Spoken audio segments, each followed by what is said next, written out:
Efésios capítulo 1, versículos 1 e 2, diz assim a palavra de Deus. Paulo, apóstolo de Jesus Cristo, pela vontade de Deus, aos santos que estão em Éfeso e fiéis em Cristo Jesus, a vós graça e paz da parte de Deus, nosso Pai, e do Senhor Jesus Cristo. Amém? Você pode se assentar.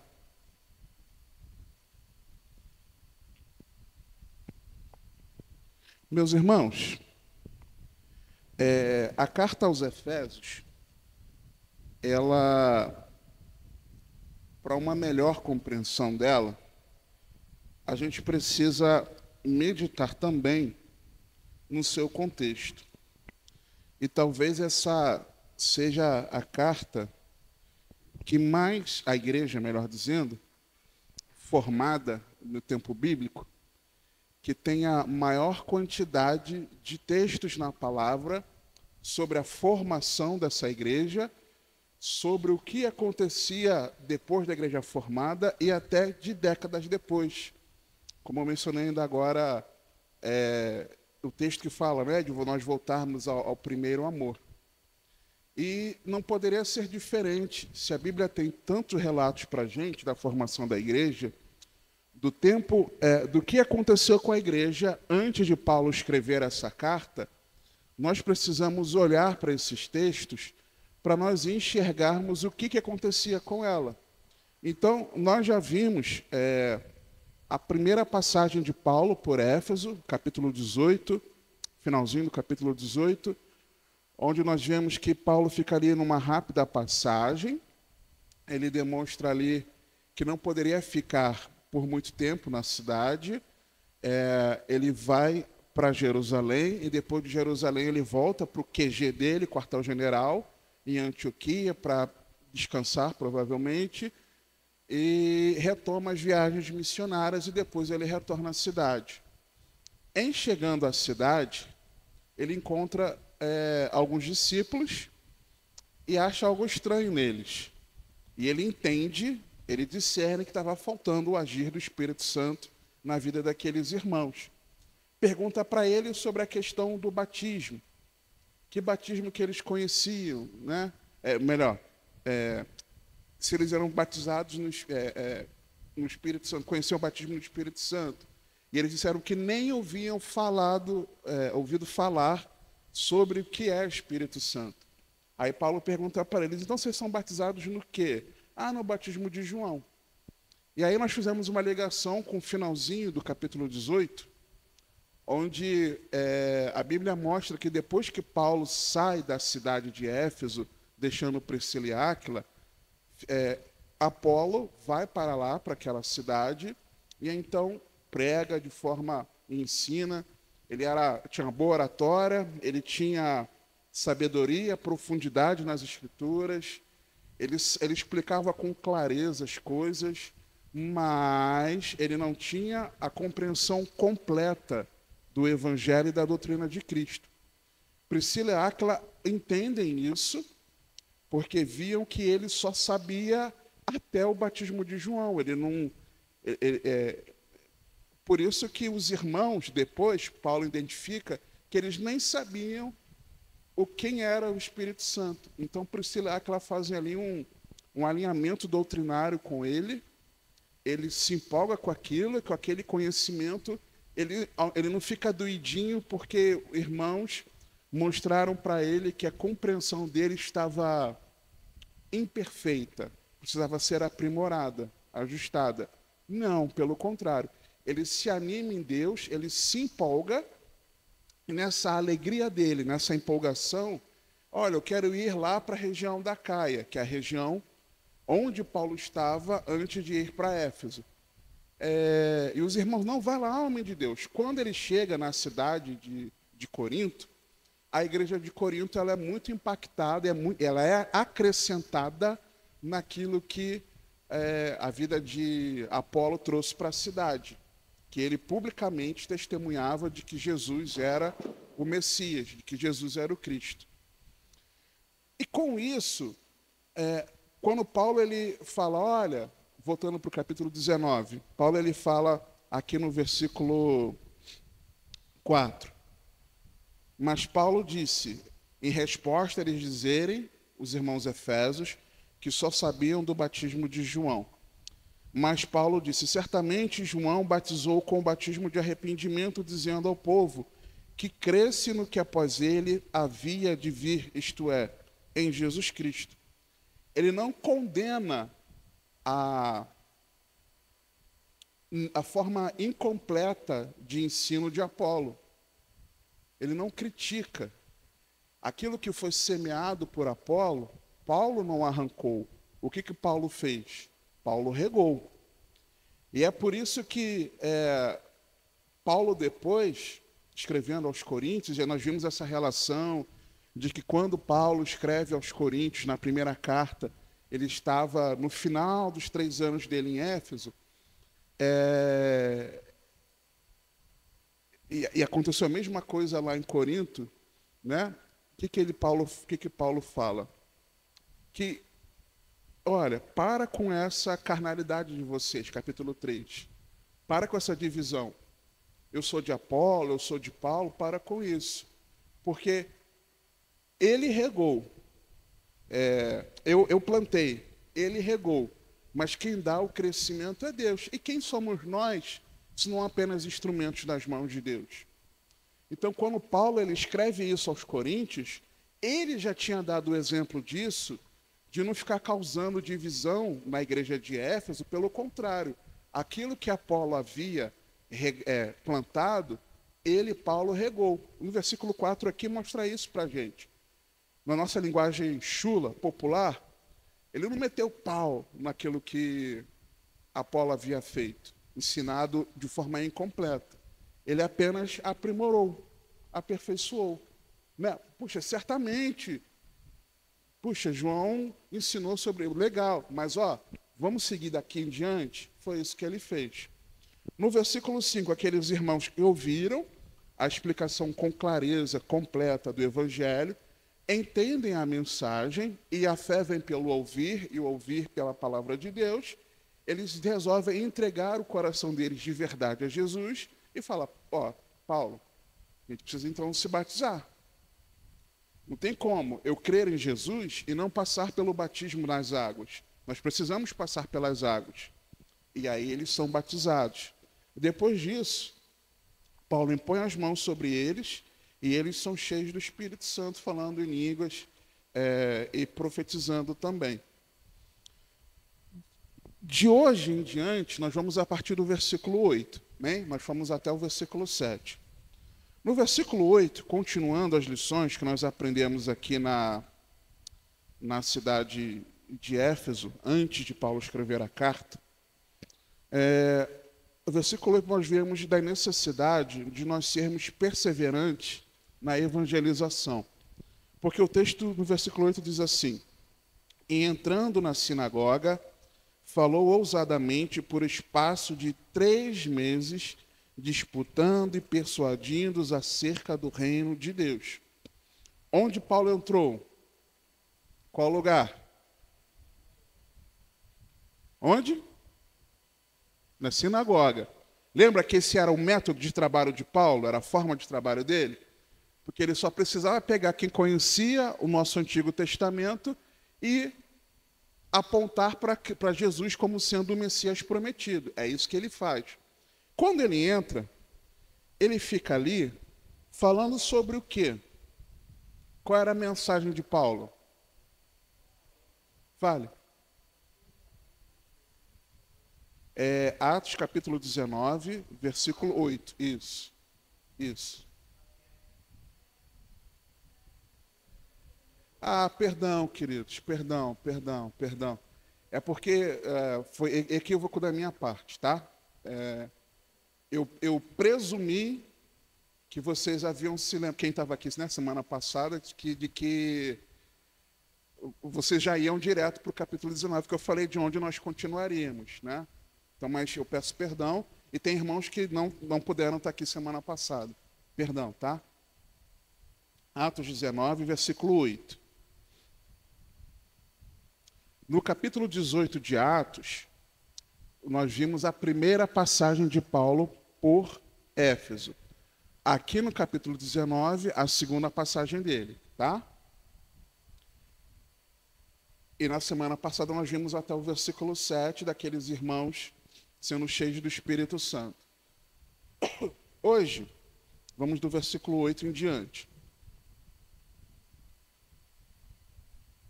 E se o Senhor permitir, semana que vem, nós veremos capítulo 20, que tem coisas muito importantes sobre a igreja de Éfeso em relação a Paulo, antes dele escrever a carta.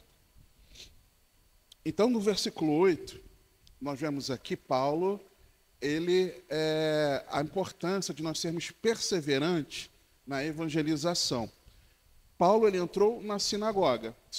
Entrar na sinagoga para anunciar aos judeus era a forma de trabalho de Paulo, como nós vimos lá na igreja aos Tessalonicenses, como nós vimos que ele havia feito com os próprios Efésios no capítulo 18. Era a forma de trabalho dele. Porque ele pegava aqueles que já criam no único Deus verdadeiro, e explicava para eles que o Messias, que o Filho de Deus, era Jesus, o Nazareno. Então ele só pegava o conhecimento deles e apontava para Jesus. Era isso que ele fazia. E a palavra fala aqui que ele ensinava sobre algo. Nesse versículo 8. O que Paulo ensinava e disputava com os judeus na sinagoga? Está no versículo 8 de Atos 19. Acerca do quê? Do reino de Deus. O reino de Deus, para o judeu, naquela época, eles não tinham uma compreensão precisa ainda, uma revelação completa, de que haveria um reino não meramente exterior, em que existiria um governante que reinaria sobre Israel, por onde Deus reinaria sobre Israel. Ou de um governo futuro apenas, escatológico, do próprio Deus reinando aqui na terra. Mas eles não tinham essa compreensão de que Jesus falou, e que os apóstolos entenderam e que replicaram esse ensinamento, que Paulo sabia, de que o reino de Deus ele não era exterior. Naquele momento, o reino de Deus era interior. Lembra Atos 1? Os discípulos, Jesus, vai nesse tempo que vai restaurar o reino a Israel. Aí Jesus falou, o que interessa a vocês? Sejam cheios do Espírito, sejam batizados no Espírito Santo. Fiquem em Jerusalém para que vocês sejam revestidos do poder do Espírito Santo. Ou seja, não. E Jesus nos evangelhos, ele claramente fala, olha, o reino de Deus, ele não é exterior, ele está em vocês. Então, quando Paulo estava falando sobre isso aqui, Paulo não estava falando de uma Israel terrivelmente judaica. Contextualizando para o Brasil, um Brasil terrivelmente evangélico, em que Deus vai governar a nação.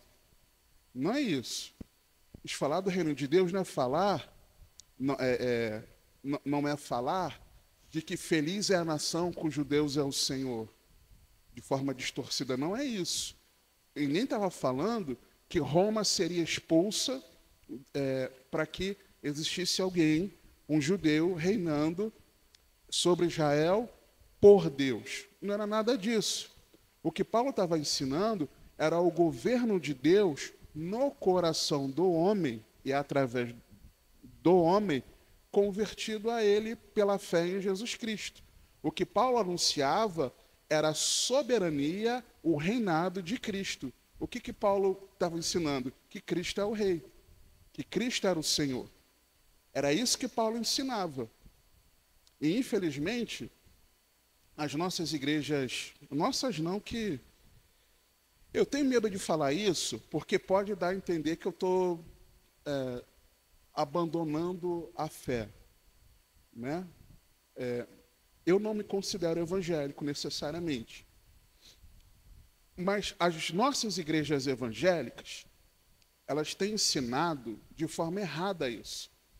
Elas ensinam que nós precisamos experimentar aqui na Terra um governo de Deus aqui e agora, fisicamente, né? Então, o nosso governo tem que ser o governo evangélico. Os nossos legisladores têm que ser todos convertidos a Cristo. Nosso presidente, nossas cortes, Supremas Cortes, nosso prefeito. A gente entende que a expansão do reino de Deus é nós termos um governo evangélico. E não é isso que a Bíblia fala. Não é. Pilatos, interrogando Jesus, mas vem cá, estou falando que você é rei. E Jesus fala, meu reino não é deste mundo. É tão simples quanto isso. Só que a igreja evangélica ela tem distorcido essa mensagem. Agora, a igreja genuinamente cristã, ela entende que o reino de Deus é Cristo governando sobre cada indivíduo que rendeu o seu coração a Ele. É isso que a Bíblia ensina. Só que Paulo perseverou nessa mensagem. Paulo não mudou a mensagem. Às vezes, a igreja até começa, ou a gente evangelizando alguém, começa com a mensagem correta. Aí a gente vai mudando a mensagem. O reino de Deus, ao invés de ser o senhorio de Cristo no nosso coração, o reino de Deus vira você performar nessa terra, a você ser demonstrar a excelência da sua performance nessa terra, porque assim você mostra que Deus está governando, e por aí vai. E não tem nada a ver com isso, irmãos.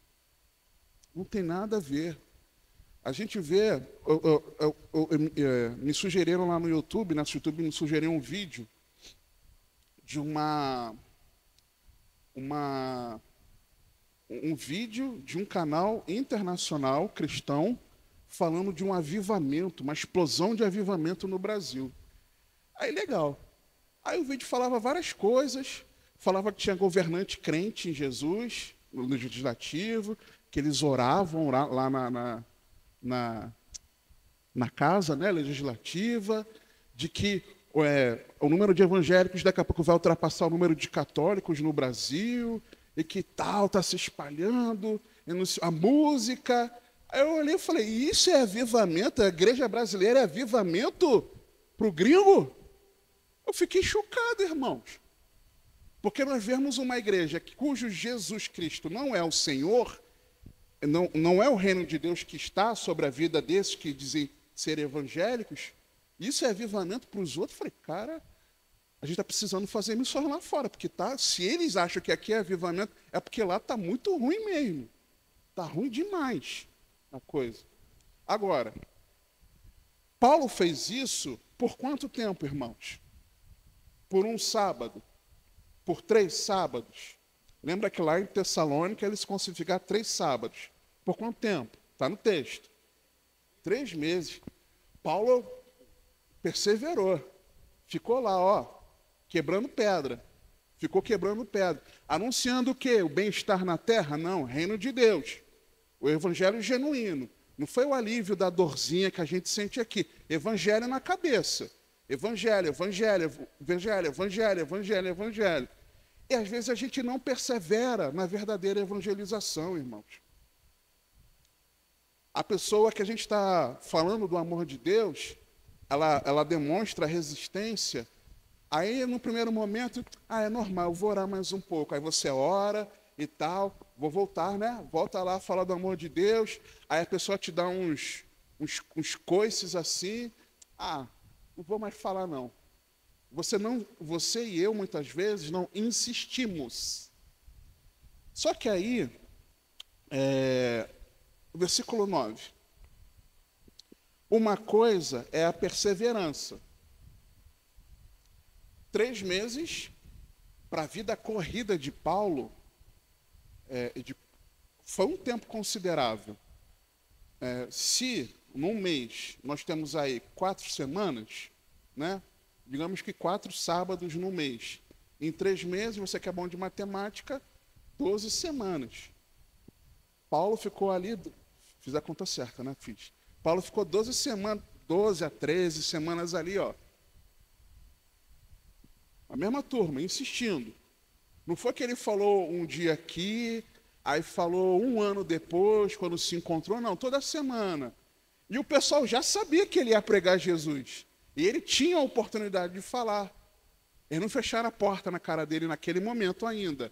Ele ficou 3 meses na porta. Vai, fala mais, Paulo. Ah, tinha gente que se convertia? Com certeza nós vamos ver isso. Mas o versículo 9, olha o que o texto diz. Mas, como algum deles se endurecessem e não obedecessem, falando mal do caminho, perante a multidão, retirou-se deles e separou os discípulos, disputando todos os dias na escola de um certo tirano. Paulo ele perseverou na evangelização, mas Paulo não jogou pérola aos porcos. Ele insistiu, mas chegou uma hora, depois de 3 meses insistindo, o texto fala aqui, como algum deles se endurecessem e não obedecessem, falando mal do caminho. Se endureceram. Se endurecer significa o quê? Não creram. Não obedeceram significa o quê? Não se renderam ao senhorio de Jesus. Então, Jesus não manda em mim, os ensinos dele para mim não são normativos, eu não vou obedecer, eu vou viver do meu jeito. E mais, falaram mal de Jesus. Falaram mal da caminhada cristã. Falaram mal do caminho. Paulo falou, bom, na sinagoga eu encerrei a minha missão. Acabou. Aqui acabou. Mas o que ele fez? Vou abandonar a cidade por causa disso? Não. Ele pega alguns dos irmãos e continua pregando o evangelho em outro lugar. Ao invés dele pregar na sinagoga, ele foi pregar nesse lugar, na escola do tirano. Tirano aqui não é um adjetivo, alguém que era alguém tirano, era o nome da pessoa, né? Um certo tirano. Ele alugou uma escola e foi pregar. Na escola. Então ele não continuou para não ficar jogando pérola aos porcos. E você e eu precisamos ter essa sensibilidade espiritual de que a diferença entre o limite entre você continuar perseverando, evangelizando aquela pessoa, até você entender que acabou. Agora eu vou direcionar minha energia não mais para essa pessoa. Eu vou direcionar minha energia de evangelização para outro. Precisa ser assim. Olha a quantidade de pessoas no mundo que nós temos para evangelizar, para falarmos do amor de Deus. Paulo fez isso. Ele não jogou pérola aos porcos. Só que mais do que isso, irmãos, Paulo ele não continuou só evangelizando, mas Paulo ele edificou também a igreja. Por quê? Quando a Bíblia fala que ele retirou-se, não fala que ele foi sozinho evangelizar, falar da palavra de Deus, do amor de Deus, naquele lugar. Ele levou a igreja. Ele levou os discípulos. E separando os discípulos. Ele não separou alguns dos discípulos, ele separou os. Significa que são todos aqueles que ouviram a mensagem e se converteram. A igreja. Paulo pegou a igreja, não tinha um galpão para ele alugar, ele alugou a escola, uma escola que abriu as portas. Igreja, vamos fazer nossas reuniões agora nessa escola e eu vou continuar anunciando a palavra de Deus. Então ele pensou também na igreja. Paulo não pensava só na evangelização, ele pensava também na edificação daqueles que já haviam se convertido a Cristo. Parte B. Retirou-se deles e separou os discípulos, a igreja, disputando todos os dias na escola de um certo tirano. Na sinagoga, Paulo podia pregar quanto tempo? Qual dia da semana? Na sinagoga. Que dia que a sinagoga se reunia? Sábado. Então, quantas vezes por semana Paulo falava da palavra de Deus ali para os Efésios? Uma. Quando ele alugou a escola, quantas vezes na semana ele passou a falar da palavra de Deus? Todo dia, irmãos. Você está entendendo? Então, uma porta fechada não significa que tudo acabou. Significa que Deus está dando um outro direcionamento. E aí, pode ser que a partir daí as coisas tenham se intensificado, né? Na evangelização. No versículo 10, nós vemos algo importante aqui. Duas coisas, né? A primeira é de que nós devemos ser constantes. Por quanto tempo Paulo se reuniu com a igreja e pregava diariamente, ensinava diariamente? E, consequentemente, também evangelizava. E durou isto por espaço de 2 anos. Paulo foi constante ali de se reunir com a igreja, de, sabe, vamos lá, vamos falar do amor de Deus, vamos ensinar. Paulo foi constante nisso. Só que aí, isso era restrito para a igreja? Era uma reunião de portas fechadas? O que vocês acham? Se olhar para a Bíblia. Sim ou não? Não. Está claramente dito que não, porque olha o que continua dizendo no versículo. De tal maneira que todos os que habitavam na Ásia ouviram a palavra do Senhor Jesus, assim judeus como gregos. Não só os judeus, mas os gentios também. Não só quem era convertido ao judaísmo e frequentava a sinagoga, quem não era convertido ao judaísmo também. Olha como é que a coisa se intensificou. Ele começou com os judeus. Judeus, acabei com vocês. Agora eu vou para os gentios. Levou a igreja e continuou pregando. Porta aberta. De tal forma, de tal maneira que todos os que habitavam na Ásia ouviram a palavra do Senhor Jesus.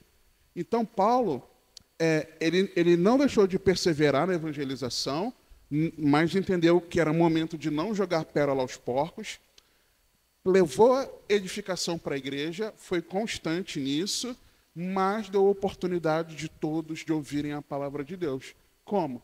Deixando as portas abertas. Publicamente, ele pôde anunciar da palavra. Versículos 11 e 12. Nós vemos aqui a importância de nós não assumirmos a glória de Deus para nós. E Deus, versículo 11, e Deus, pelas mãos de Paulo, fazia maravilhas extraordinárias, de sorte que até os lenços e aventais se levavam do seu corpo. Isso não pode virar doutrina, tá, irmão? Não é porque aconteceu com Paulo que eu tenho que pegar o meu lenço aqui, seja curado em nome de Jesus. Não, meu lenço suado. Não pode virar doutrina isso. De sorte que até os lenços e aventais se levavam do seu corpo aos enfermos, e as enfermidades fugiam deles, e os espíritos malignos saíam. Uma pausa aqui. Porque eu aproveitei para falar isso do lenço. O texto fala que era Paulo que dava o lenço? Não. Pegavam dele. Ou seja, era a crendice dos novos convertidos. O novo convertido ainda era meio místico. E tem a razão, nós vamos ver aqui na sequência do texto. Eram eles que pegavam de Paulo. Não era Paulo que, não, leva o meu lenço para fulano lá que vai ser curado. Não, me dá aqui esse objeto, que eu orei por esse objeto, e agora a pessoa está abençoada, leva lá. Não. E nem objeto pessoal, tá, irmãos? Eu não creio nisso, não, de pegar objeto pessoal, por exemplo, uma reunião de oração, aí pega lá um cesto, aí bota objetos pessoais, chave do carro, chave da casa, carteira de trabalho, fotografia de familiar. Vamos orar. Oi? Peça de roupa. Cara, isso não está na Bíblia, isso é misticismo, isso não é evangelho. Me lembrei até do caso pessoal, né? Mas deixa para quê? Que é pessoal mesmo, pessoal comigo. Aconteceu comigo no meu início, né? De ainda não convertido, início de caminhada. Mas vamos lá. Aí, os espíritos malignos saíam. Ou seja, tinha demônio que estava sendo expulso. E aí a gente vê que o versículo começa falando, 11, que Deus, pelas mãos de Paulo. O texto é muito claro aqui, de dizer que não era Paulo que fazia. Tem textos que a Bíblia fala que milagres aconteciam pelas mãos do fulano de tal. Mas aqui, Lucas faz questão, inspirado pelo Espírito Santo, de dizer, olha, isso aconteceu, não foi para a glória de Paulo, foi Deus fazendo através da vida de Paulo. E é isso que a gente precisa entender. Me lembrei daquela música, que no finalzinho dela, né? O pastor ali acrescentou aquele finalzinho, né? De Senhor formoso és, tua face eu quero ver. Aí tem aquela parte B, né? A segunda parte. Quero levar, quero a tua graça, para onde estiver. E toda vez que uma vida se salvar, que eu entregue toda a glória a ti. É isso. Então, Lucas fez questão aqui de deixar registrado. A glória é de Deus. Não é de Paulo evangelista. É de Deus, o Senhor supremo, Criador, soberano, que converte os corações a Ele. Aí o versículo 13. Do 13 ao 16. Nós vamos ver aqui a necessidade de viver uma vida de fé autêntica. Por quê? Aconteceu um episódio cômico e trágico. E alguns dos exorcistas judeus ambulantes, ou seja, se tem exorcista é porque tentava expulsar demônio, né? Das pessoas. Se tinha demônio saindo só com as peças de Paulo, eles que já eram do ofício de exorcista, vamos deitar e rolar. Éfeso agora está abençoada na cabeça deles, né? Se está acontecendo isso só com lenço, Paulo não estudou para isso, para ser exorcista. Nós estudamos para ser exorcistas, com a gente então, vai ser barbada. É no nome de Jesus? É moleza. Agora, manda chamar, vamos expulsar tudo quanto é demônio. Olha o que o texto diz. E alguns dizem exorcistas judeus, ambulantes, não discípulos. Olha o detalhe, não eram cristãos. Porque dentro do judaísmo existia essa prática do exorcismo, né? De fato, os demônios eram expulsos ou não? A Bíblia não diz, eu não me lembro da Bíblia dizer, mas eu creio que não. Mas que eles achavam que expulsavam, né? Ou que, por serem os representantes espirituais, né? Os representantes de Deus, eles teriam poder sobre as trevas. E alguns dos exorcistas judeus ambulantes tentavam invocar o nome do Senhor Jesus sobre os que tinham espíritos malignos, dizendo, esconjuro-vos por Jesus, a quem Paulo prega. Não é esconjuro-vos por Jesus, a quem eu sirvo, a quem eu amo, que é o meu Senhor, que é o meu Redentor, não. É o Paulo que Jesus prega. E não era nem o Jesus que eles pregavam. Era o Paulo que Jesus pregava. Então eles não tinham a fé em Jesus. E os que faziam isto eram 7 filhos de Seva, judeu, principal do sacerdote. Respondendo, porém, o espírito maligno disse, conheço a Jesus e bem sei quem é Paulo, mas vós, quem sois? E saltando neles, o homem que tinha o espírito maligno, e assenhorando-se deles, pôde mais do que eles, de tal maneira que nus e feridos fugiram daquela casa. Não dá para brincar de vida cristã, irmãos. Não é que se você for chamado para um lugar, eu não vou não, para expulsar demônio não me chama não. Cara, se você crê em Jesus, se você está com a vida na presença de Deus, vai, por que não? A autoridade, Jesus disse isso tá em Marcos 16, final de Marcos 16, final disputado, né, de Marcos 16, Jesus disse que eu dou poder a vocês contra as trevas. Em outros textos também antes, quando ele comissiona os discípulos dele.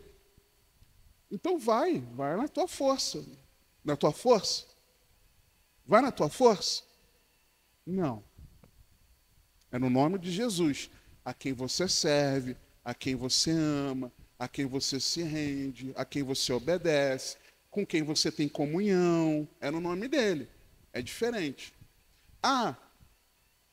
Toda vez que um cristão verdadeiro, ele vai até um lugar e um demônio não é expulso, é porque essa pessoa não é de Deus? É claro que não. Tem uma série de conjunturas para aquele demônio ele perseverar em continuar ali.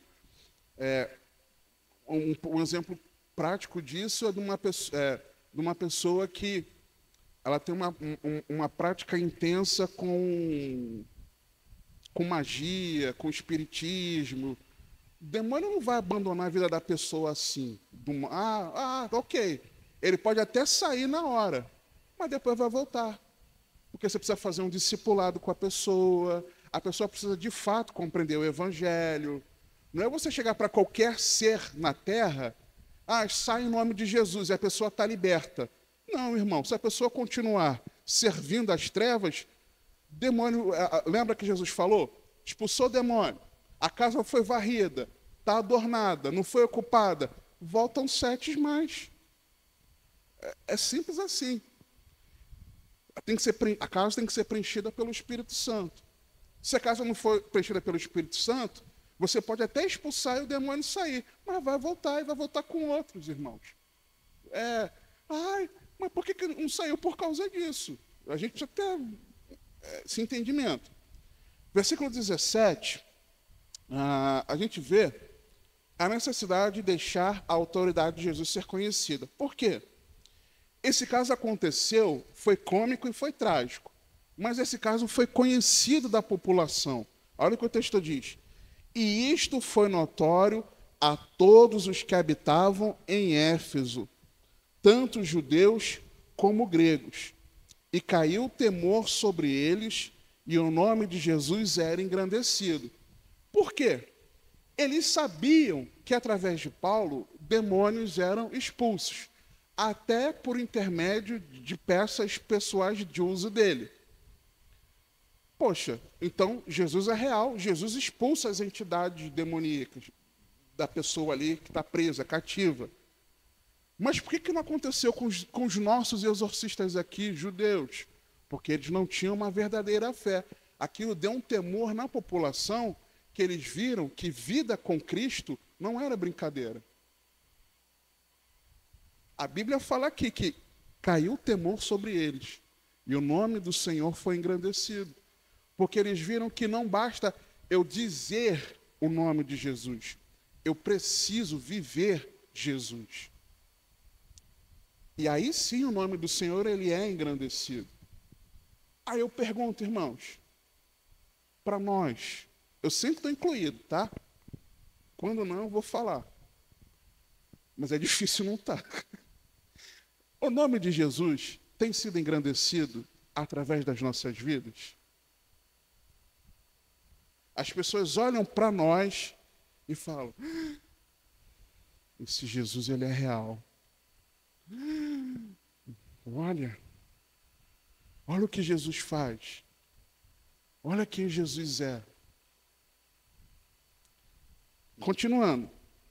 Versículo 18. Para uma vida cristã, é necessário um genuíno arrependimento. E muitos dos que tinham crido vinham confessando e publicando os seus feitos. Hoje tem uma moda, cada um com a sua vida, né? Eu não estou aqui para ser chato, não. Mas tem uma moda de tudo que acontece com a pessoa compartilha. Ela gosta de publicar. Eu não gosto de ser assim. Rosana e eu, Rosana também. Nós não gostamos de fazer assim. Se a gente vai para um lugar, se a gente faz tal coisa em casa, é raro. Até uma foto que eu publiquei recentemente, esse ano, 2 fotos. Eu estava falando de coisa da família. Lá no Instagram, que eu não uso, e só acesso pelo computador, não pelo celular, tenho nem ele instalado aqui, eu apaguei. Uma foto que estou eu e Rosana, e eu e Bia. Que eu voltando do culto aqui, eu botei a Bia e falei, pô, pai, eu não te vejo de gravata, não sei o que. Eu botei, né? Falei, pô, vou agradar a criança então. Lá sempre fala. Aí naquele dia eu estava de calça social, camisa de botão, falei, vou botar a gravata, né? Aí botei, eu tirei a foto e publiquei lá. Talvez alguns dos irmãos tenham visto. Eu apaguei recentemente. Por que eu apaguei? O que se interessa para as pessoas? Eu apaguei. Me arrependi de ter publicado. Então, hoje, qualquer coisa que você faz um prato na cozinha, aí você compartilha. Aí você toma uma bronca no trabalho, pô, o trabalho foi difícil hoje, tomei uma bronca do chefe, tá, mas vou perseverar, né? Eu sou crente, pá, aí manda lá. O que as pessoas têm com isso? Brigou em casa, compartilha. Mas eu duvido alguém chegar, pode até ter, mas é raríssimo, raríssimo, alguém chegar e falar isso aqui. Confessar os seus pecados e publicar. Pequei nisso. Irmãos, nós aqui como igreja, eu não vejo, que eu já vi aqui, inclusive, já vi. A última vez que eu vi foi com o irmão que está aqui pertinho de mim, no dia de sexta, deve se lembrar. Mas eu não vejo a igreja pedindo perdão uns para os outros. Que dirá compartilhar isso, que você se arrependeu do seu pecado e agora você é uma nova criatura? Não. Você quer mostrar como você que eu falo às pessoas, tá? Eu não estou acusando ninguém individualmente, porque eu não fico acompanhando. É raríssimas vezes eu ver alguma coisa dos irmãos. Mas a pessoa, o que ela faz? Ela, ao invés dela mostrar o seu arrependimento, não. Ela mostra como ela é bem sucedida por ter Jesus. E nós precisamos aprender isso aqui com eles, de um genuíno arrependimento que aqueles irmãos tiveram. Versículo 19. Não basta, eu me arrependi e eu vou confessar que eu me arrependi. Tem que mudar de vida. Tem que dar fruto digno de arrependimento. Tem que abandonar a prática. E aqueles irmãos, os novos convertidos em Éfeso, eles não apenas confessavam o seu pecado, porque entendiam a mensagem do Evangelho, o Evangelho confrontava eles. Então, é mensagem que não confronta. Por exemplo, mensagem de domingo à noite. Eu ouvi depois, não estava aqui, não pude estar aqui, que eu me senti bem depois da aula de domingo. Aí eu ouvi depois. Quem ouviu, ou estava aqui e ouviu, né, em loco, confrontou ou não confrontou? Tem que confrontar. Mensagem da ceia, por exemplo, né, na semana anterior. Então, a gente precisa entender isso. Quando aquilo confronta a gente, e a gente tem um coração convertido a Jesus, a gente se arrepende e procura mudar de vida. Eles ali tinham se convertido genuinamente. Ouviram a mensagem, se arrependeram, confessaram e abandonaram. Olha o que acontece. Também, muitos dos que seguiam artes mágicas, ou seja, mexia com misticismo, bruxaria, com demônio, trouxeram seus livros e os queimaram na presença de todos, e feita a conta do seu preço, acharam que montava a 50.000 peças de prata, em algumas versões 50.000 denários. Vamos fazer uma continha rápida aqui. Um denário equivalia ao salário de um dia de trabalho. Se fosse no Brasil, quanto é que é o salário mínimo? 1.500? 1.500, vamos arredondar, 1.500. Divide o salário mínimo por 30 dias. 1.500 por 30 vai dar 50? É isso? 50 vezes 3, 150, zero, 50 reais por dia. Salário mínimo, se a gente arredondar para 1.500. Quantos foram aqui? 50.000. 50.000 vezes 50. 250.000, 2.500.000 reais. De livro, de magia, que aqueles homens e mulheres abandonaram, porque reconheceram que eles passaram do poder do império das trevas para o reino da maravilhosa luz do soberano Rei Cristo Jesus. Se converteram de verdade, irmãos. Não foi da boca para fora. A vida deles demonstrou um verdadeiro fruto digno de arrependimento. Aí eu pergunto, essa turma que era envolvida com magia, esses demônios todos que saíam lá dos Efésios, ter falsos exorcistas que ficavam rondando por aí para expulsar demônio. Tinha gente endemoniada a beça ali nessa cidade, não tinha? Tinha. Capetada estava solta ali. É por isso, irmãos, que Paulo escreve Efésios 6. Vocês estão entendendo? Paulo escreveu Efésios 6, versículos 10 a 21, por causa disso. Porque ele escreveu para irmãos que haviam sido libertos, que haviam experimentado a liberdade que há em Jesus, e que talvez, num primeiro momento de caminhada cristã, enfrentavam várias oposições espirituais, porque o diabo não quer perder, os demônios não querem perder. Então os demônios deixavam aqueles irmãos quietos? Não, com certeza não. Então os irmãos tinham que aprender o quê?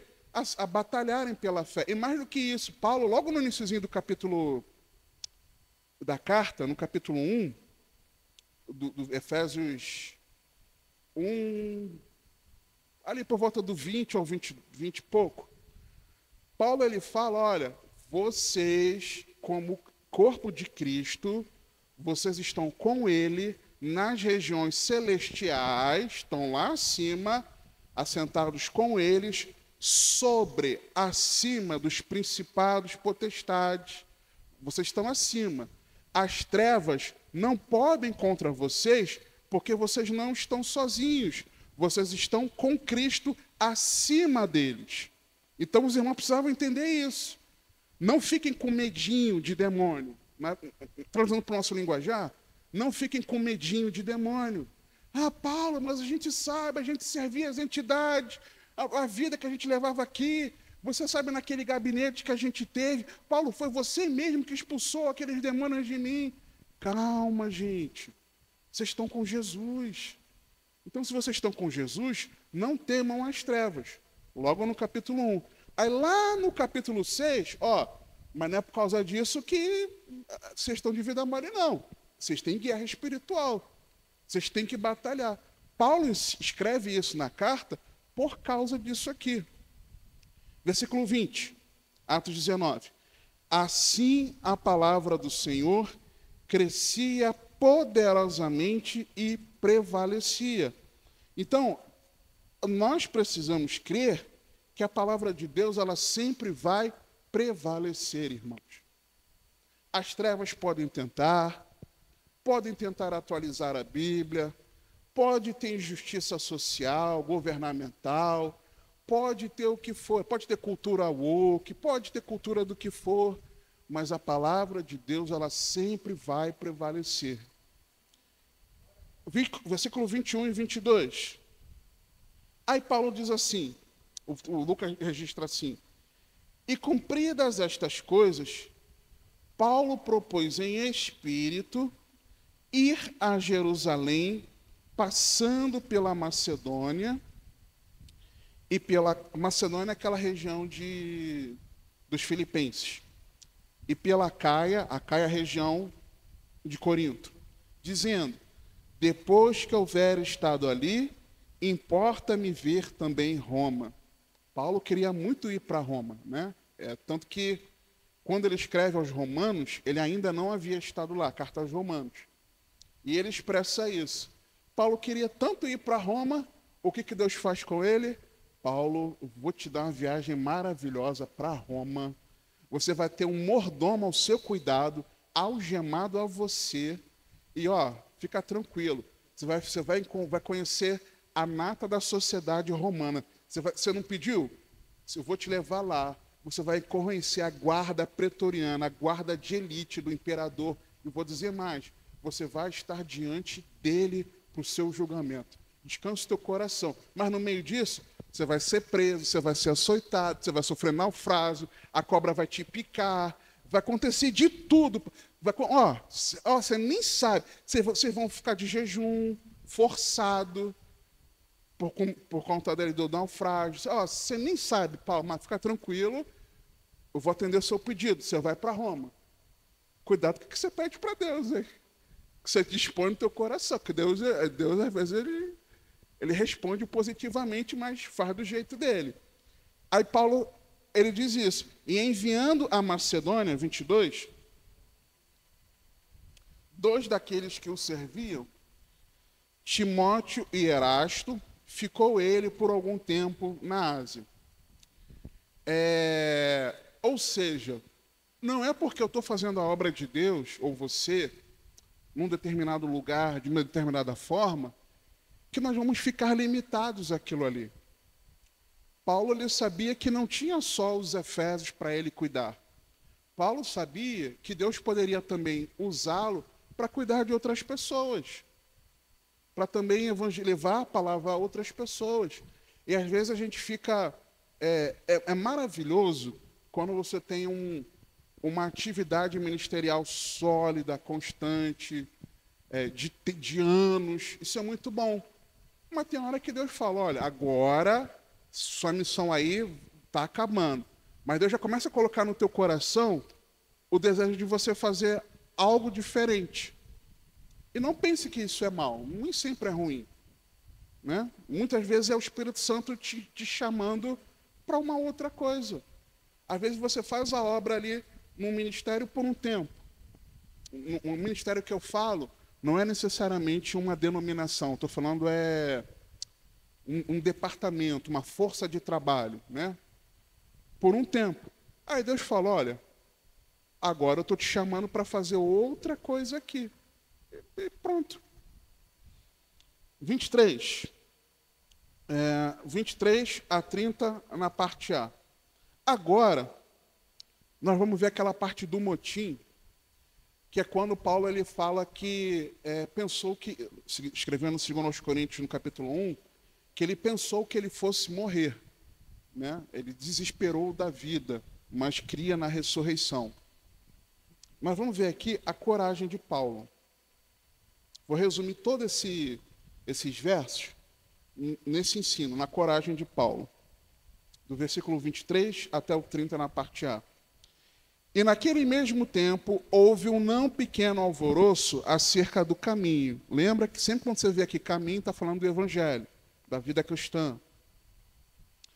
Porque um certo ourives da prata, por nome Demétrio, que fazia de prata nichos de Diana, dava não pouco lucro aos artífices. O que ele fazia eram mini esculturas do templo da Diana dos Efésios e da Diana dos Efésios. Aos quais, 25, aos quais, havendo-os ajuntado com os oficiais de obras semelhantes, ou seja, ele foi para o sindicato, disse, senhores, vós bem sabeis que deste ofício temos a nossa prosperidade. É verdade, você está certo, Demétrio, é isso mesmo. Graças a Diana, nós temos prosperado, porque por meio da adoração a ela, nós conseguimos fazer aqui as nossas peças. É isso aí, é verdade, é verdade. E bem vedes, 26, e ouvis, que não só em Éfeso, mas até quase em toda a Ásia, este Paulo, vale só lembrar aqui, irmãos, Ásia aqui no Novo Testamento não é a Ásia que a gente conhece hoje em dia, tá? Não é Japão, China, não é nada disso. A Ásia aqui é a região ali que envolve ali a Turquia e os arredores. A Ásia menor do Império Romano é o que hoje é Turquia e arredores. É onde fica a cidade de Éfeso. Mas até quase em toda a Ásia, este Paulo tem convencido e afastado uma grande multidão, dizendo que não são deuses os que se fazem com as mãos. E quem está falando? Gente, Paulo está pregando, tem muita gente se convertendo. Lembra que Paulo falou no final do capítulo, no capítulo 16 de 1 Coríntios, quando ele fala assim, olha, eu quero ir para Jerusalém, eu quero fazer planos, e eu pretendo estar com vocês quando for possível, mas por enquanto, mesmo enfrentando os adversários, eu vou ficar em Éfeso pelo menos até o Pentecostes, porque uma porta grande se abriu. Ou seja, muitas pessoas eu tenho para evangelizar. Só que ele fala que a porta era grande e eficaz. Tinha muita gente se convertendo. Os próprios cidadãos de Éfeso reconheciam isso. Eles falam isso aqui, né? Dizendo que não são deuses os que se fazem com as mãos. E não somente há o perigo de que a nossa profissão caia em descrédito, mas também de que o próprio templo da grande deusa Diana seja estimado em nada, vindo a ser destruída a majestade daquela que toda a Ásia e o mundo veneram. Olha a desculpinha esfarrapada dele aqui, a preocupação dele com a espiritualidade, né? Ele vai, se reúne com quem tinha a mesma profissão e que lucrava fazendo as miniaturas, as esculturas. Aí ele, olha, se tem tanta gente se convertendo, a gente não vai ter para quem vender. Se estão se convertendo, não vai ter que comprar, a nossa profissão vai ficar em descrédito. Quem vai procurar ourives que fazem miniaturas de deuses? Ninguém vai querer. Mas, além do mais, a nossa grande Diana, meu Deus, a majestade dela, a suntuosidade dela, vai ficar destruída. Ninguém mais vai adorar, ela vai ser desprezada. Se ele estivesse preocupado com Diana, ele se reuniria com os companheiros de profissão? Não. A preocupação dele era com o bolso, mas ele mandou esse migué aqui. 28. E ouvindo... só uma pausa aqui. No finalzinho do versículo, a majestade daquela que toda a asa e o mundo veneram. De fato, lembro que eu falei com os irmãos semana passada, o mundo venerava essa entidade, Ártemis ou Diana, né? Ela tinha esses dois nomes dependendo da linguagem. Fato que os os reis, os governantes, eles ofertavam aquelas colunas que eu falei que Paulo faz menção, né? Escrevendo a Timóteo, da igreja como coluna e baluarte da verdade por causa dessa memória. Os governos mundiais, do mundo, melhor dizendo, eles mandavam fazer uma coluna em veneração e adoração a essa Diana. Então, essa coluna tinha lá mais de 100 dessas colunas nesse templo, que eram as ofertas que as nações entregavam para a Diana. Por isso que está escrito isso aqui. 28. E ouvindo, encheram-se de grande ira e clamaram, grande é a Diana dos Efésios. Pera aí, né? Isso aqui para mim é desculpinha. O negócio deles era o bolso. Eu não vou ter como lucrar. Se fosse assim, irmãos, se o problema fosse só a adoração a Diana, ele não iria procurar os ourives, companheiro de trabalho. Ele ia procurar os sacerdotes do templo de Diana, iam procurar os governantes direto da cidade. Não ia procurar o companheiro de profissão, né? Grande Diana, e encheu-se de confusão, verso 29. Toda a cidade, e unânimes, correram ao teatro, arrebatando a Gaio e a Aristarco, macedônios, companheiros de Paulo na viagem. Ou seja, vamos fazer o seguinte, vamos para o teatro, vamos lá, vamos incitar uma manifestação aqui, vamos lá para o teatro e vamos fazer o seguinte, vamos levar esses companheiros de Paulo. Vamos levar esses missionários amigos de Paulo para eles estarem aqui para responderem por isso. Aí o versículo 30 diz assim, e querendo Paulo apresentar-se ao povo, mandaram chamar Paulo? Não. Foram Paulo que eles levaram forçados até o teatro? Não. Eles foram argumentar com Paulo no primeiro momento? Não. Só de Paulo saber do que estava acontecendo, Paulo, como era alguém cheio do Espírito Santo, ele falou, não, que é isso? Como é que é o nome? o Gaio e o Aristarco, meus companheiros de viagem, têm com isso? Vou eu. Não, eu assumo. O líder da equipe missionária sou eu. Eu vou. Então Paulo tinha coragem. Paulo ele era alguém corajoso. E para nós fazermos a vontade de Deus nesse mundo, de nós levarmos Jesus onde quer que nós estejamos, nós precisamos ter coragem. Você precisa ter coragem dentro de casa, o Senhor está falando. Para você mostrar dentro de casa que quem tem que prevalecer não é a sua gritaria, mas é a palavra de Deus. Mostrar que quem governa é o amor, e o amor é o próprio Senhor, e Ele que reina. Coragem. Aí continua aqui, 30 e 31. Você tenha coragem, mas seja prudente. A gente confunde prudência com falta de fé. Olha o que a Bíblia fala. E querendo Paulo apresentar-se ao povo, não lhe permitiram os discípulos e também alguns dos principais da Ásia, que eram seus amigos, lhe rogaram que não se apresentasse no teatro. Paulo teve coragem, mas ele foi convencido, mas não deixaram ele ir. Convenceram ele que não, vai não, Paulo. Vai não. Ele foi prudente. Uma coisa, Paulo tinha coragem para ir, mas ele entendeu, convencido pelos irmãos e pelos amigos que ele fez lá na Ásia, dos governantes, né, que eram seus amigos, ele entendeu que era melhor não ir. Simples assim, irmãos. Paulo foi covarde? Não, porque o versículo 30 está falando que ele quis ir. Ninguém chamou ele. Ninguém, Paulo, vem cá.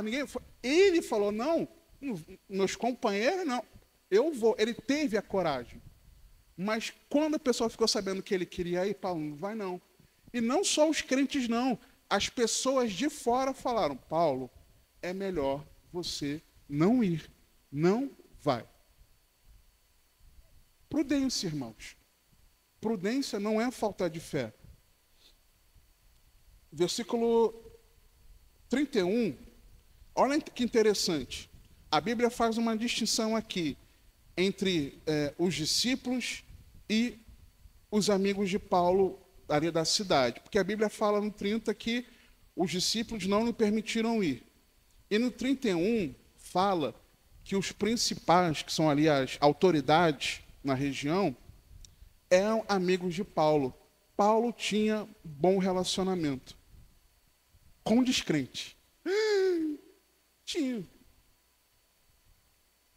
Primeiro eu ganho para mim, não é isso? Depois eu ganho para o pequeno grupo e depois eu ganho para Cristo. Falei certo? É isso. Então, primeiro Paulo ganhava, o missionário faz isso. Vai conversar com o missionário Alan, com o missionário Jefferson, eles falam que é assim. Você primeiro faz amizade, aí depois você ganha para o Senhor.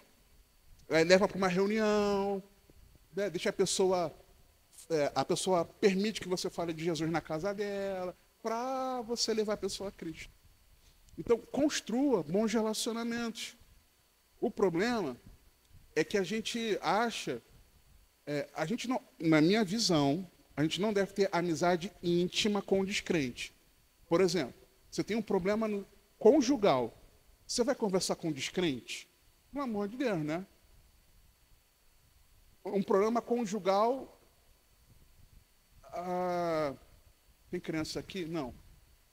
Tem adolescente, mas já sabe, né, pai? Um problema sexual do casal. Perdoe, pai, se eu falei aí, mas que ela já é adolescente, por isso que eu falei, tá? Você vai falar, vai confidenciar isso a um descrente? Ai, é minha melhor amiga. Espera aí, meu irmão. Minha irmã, né? Minha irmã. Ou então você, meu irmão, varão de Deus, vai chegar lá no trabalho, pô, lá em casa não está rolando, não sei o quê. Não. Então, a amizade íntima, de você abrir sua intimidade, você não deve ter com descrente. Mas você deve ser amigo de descrente? Sim, claro que sim. Você tem que se relacionar. Nós temos que nos relacionar com descrente. Porque se nós não nos relacionarmos com descrente, como é que nós vamos levar Jesus para eles, irmãos? Não tem jeito. Uma coisa é ser amigo íntimo, outra coisa é ser amigo. Você pode ter bons amigos descrentes, não tem problema nenhum. Continuando, versículo 32, né? Obrigado. Do 32 agora ao versículo 20, ao versículo 1 do capítulo 20. Mas vamos ver que Paulo ele foi sábio para a gente já encerrar. Uns, pois, clamavam de uma maneira, outros de outra, porque o ajuntamento era confuso. Por que uns clamavam de uma maneira e outros de outra? Porque tinha gente que estava preocupada com Diana, mas tinha gente que estava preocupada com o seu bolso.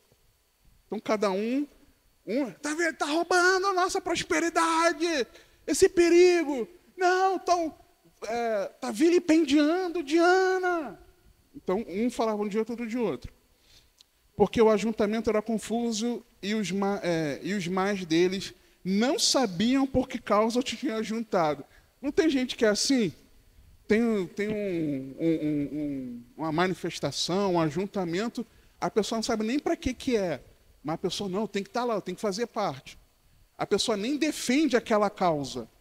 Mas porque está todo mundo fazendo, eu vou fazer também. Irmãos, eu não quero nem lembrar do passado recente do Brasil, para não entristecer o coração de alguns. Quero nem lembrar. Aí continua. Então tiraram Alexandre dentre a multidão, impelindo os judeus para adiante. E Alexandre, assinando com a mão, queria dar razão disto ao povo. Mas quando conheceram que era judeu, todos unanimemente levantaram a voz, clamando por espaço de quase 2 horas. Grande é a Diana dos Efésios. E a gente não tem vontade nem de louvar em 3, 4 cânticos aqui, né? Isso é vergonhoso, irmãos. Os caras ficaram 2 horas louvando Diana, a gente não consegue nem, com o nosso melhor, em 4 musiquinhas que eu falo, não é porque são inferiores, não. É pelo período. Louvarmos ao Senhor de todo o coração. Então, o escrivão da cidade, tendo apaziguado a multidão, disse: Homens efésios, qual é o homem que não sabe que a cidade dos Efésios é a guardadora do templo da grande deusa Diana e da imagem que desceu de Júpiter? Pessoal, quem não sabe quem é Diana? Vocês estão preocupados aí com o que Paulo prega, deixa de pregar. Pelo amor de Diana, parem com isso. Ora, não podendo isto ser contraditado, convém que vos aplaques e nada façais temerariamente. Ou seja, gente, o mundo inteiro vem aqui para adorar Diana. Porque Paulo está falando que o verdadeiro Deus é único e que Jesus é Deus. Vocês estão preocupados com isso e que tem que abandonar a idolatria. O mundo inteiro serve a Diana. Para com isso para lá. Deixa Paulo para lá. É isso que ele está falando. 37. Porque estes homens que aqui trouxestes nem são sacrílegos, não vilipendiaram nada, não roubaram nada do templo, não destruíram o templo, e nem blasfemam da vossa deusa. Mas se Demétrio e os artífices que estão com ele têm alguma coisa contra alguém, aí voltou lá para a origem. A origem foi Demétrio. Há audiências e procônsules, vai para a justiça, que se acusem uns aos outros. E se de alguma outra coisa demandais, averiguar-se-á em legítima assembleia. Na verdade, até corremos perigo de que por hoje sejamos acusados de sedição, não havendo causa alguma com que possamos justificar esse concurso. E tendo dito isto, despediu a assembleia. Uma pausa aqui. O Império Romano não suportava manifestação. Manifestação no Império Romano era coibida com força violenta. não suportavam. Tanto que lá em Jerusalém, na época de festa, como eles sabiam que muita gente ia se reunir de várias nações, judeus que moravam fora de Israel também, iriam para lá, e israelitas que moravam em outras cidades fora de Jerusalém, a cidade ia ficar entupida. O que eles faziam? Eles mandavam reforço militar e reforço de governante. Por que Pilatos estava lá quando Jesus morreu? Pilatos estava lá por causa disso. É porque precisava de uma autoridade romana para poder cuidar de que as coisas ficassem em paz. Porque senão o Império Romano coibiria com força violenta. Então, por isso que Alexandre, ele fala isso aqui. Mas não acaba aqui, irmãos. Eu quero encerrar com o versículo 1 do capítulo 20, porque tem algo muito importante aqui. Lembra que no versículo 30 que Paulo teve coragem? Não teve? Paulo teve coragem. Depois ele teve prudência, convencido pelos irmãos e convencido por seus amigos descrentes. E no versículo 1 do capítulo 20, o que ele faz? Ele sai de Éfeso. O texto fala o seguinte: e depois que cessou o alvoroço, não fala que e tempos depois, passado um tempo, não. Depois que cessou o alvoroço, Paulo chamou a si os discípulos e, abraçando-os, saiu para ir à Macedônia. Paulo foi embora da cidade. Paulo foi sábio, irmãos. Paulo não teve falta de fé, ele foi sábio. O que ele entendeu? Lembra? Ele tinha discernimento. Não vou ficar na cidade agora, eu preciso ir para Jerusalém. Depois, se Deus permitir, eu volto. Voltou, encontrou discípulos que não demonstravam que o Espírito Santo agia neles. Expulsava demônios. Pregava o evangelho verdadeiro, cuidou das vidas. Aconteceu um motim. Não, eu sou o responsável, eu tenho que dar as caras. Paulo não vai por isso, por isso, por isso. Ok, eu não vou. Acabou tudo. Chegaram para ele, Paulo, Alexandre chegou lá e falou, explicou, todo mundo entendeu e tudo se desfez. A recomendação era que se os ourives tivessem alguma coisa contra você, que eles te acionassem na justiça. Paulo, é por isso que Paulo escreve que ele achou que ia morrer. Aí Paulo, o que Paulo faz? Bom, Senhor, o Senhor já tinha colocado, antes disso, o Senhor já tinha colocado no meu coração que eu deveria ir para outro lugar. Lembra que nós vimos isso? No capítulo 19, versículo 21 e 22. E cumpridas estas coisas, Paulo propôs em espírito ir a Jerusalém, passando pela Macedônia e pela Caia, dizendo: depois que houver estado ali, importa-me ver também Roma. E enviando a Macedônia 2 daqueles que o serviam, Timóteo e Erasto, ficou ele por algum tempo na Ásia. Então ele já queria ir para lá, para a Ásia. Quando aquilo aconteceu, e ele viu que ficou tudo bem, ele entendeu: acabou meu tempo aqui. Ele foi embora. Paulo foi sábio. Paulo não correu da raia, ele foi sábio. O Espírito Santo já tinha impulsionado ele. Paulo, vai para Macedônia. Ele já estava sentindo no espírito dele, ele estava sentindo isso. Quando aquilo aconteceu do alvoroço e ficou tranquilo, ele entendeu: é a hora que o Espírito Santo está mandando eu ir para lá, e Paulo foi. E fato é que depois, dali, ele retorna, ele passa por alguns lugares. Tem aquele episódio de Eutico caindo da janela e sendo ressuscitado. E depois ali ele manda chamar vai para Mileto, e de Mileto ele manda chamar os presbíteros da cidade de Éfeso e traz uma instrução importante da gente meditar. Se o Senhor permitir, na semana que vem nós meditaremos. Aí depois daquilo, ele foi de cidade em cidade, sendo avisado pelo Senhor que ele ia ser preso. Chegou a Jerusalém, levou lá a bênção da oferta para os irmãos em Jerusalém, da coleta que ele tinha feito, abençoou a igreja, os pobres da igreja lá de Jerusalém. Ele foi preso.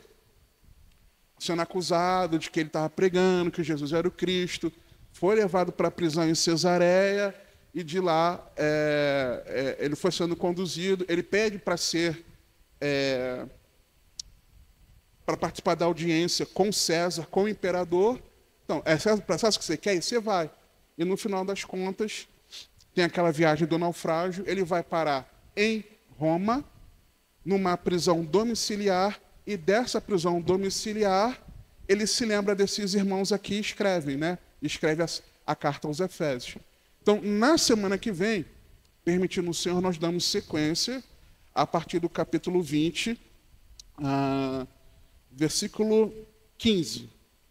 Tá? Capítulo 20, versículo 15. Se o Senhor permitir. Amém?